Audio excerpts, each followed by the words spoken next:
ভোরের আলো ফোটার সঙ্গে সঙ্গেই দাউ দাউ করে জ্বলে ওঠে আগুন। মুহূর্তেই ছড়িয়ে পড়ে এক গুদাম থেকে আরেক গুদামে। কালো ধোঁয়ায় আচ্ছন্ন হয়ে পড়ে পুরো এলাকা।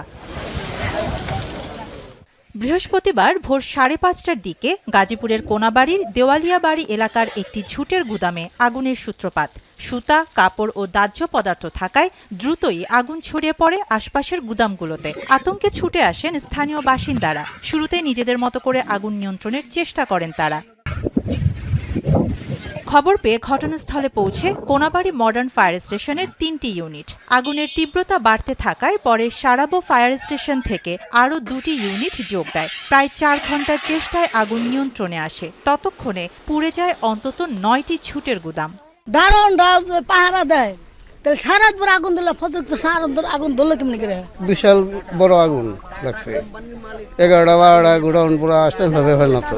ফায়ার সার্ভিস আমাদের কিন্তু সাপোর্ট দিতে পারে না। একটা আইসে একটু পানি দিয়েছে, তারপরে আর পানি নাই।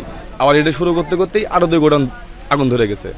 অগ্নিকাণ্ডে কয়েক কোটি টাকার আর্থিক ক্ষতি হলেও কোনো হতাহত হয়নি। পানির উৎসের সংকট এবং বাতাসের গতির কারণে আগুন নিয়ন্ত্রণে বেগ পেতে হয়েছে বলে জানিয়েছে ফায়ার সার্ভিস। আশেপাশে ওয়াটার সোর্সটা খুব কম। আমার 40টা হোস দেওয়ার পরে, সংযোগ দেওয়ার পরে আমি পানি পাই।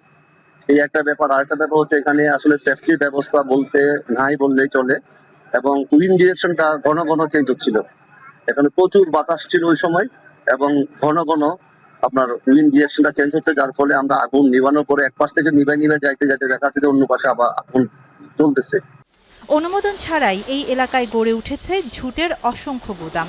গুদামগুলোতে পর্যাপ্ত অগ্নি নিরাপত্তা ব্যবস্থা না থাকা এবং আশপাশে জলাধার না থাকায় বড় ধরনের অগ্নিঝুঁকি রয়েছে জানিয়ে ঝুট গুদামগুলোর বিষয়ে এর আগেও জেলা প্রশাসনকে লিখিতভাবে জানিয়েছিল ফায়ার সার্ভিস।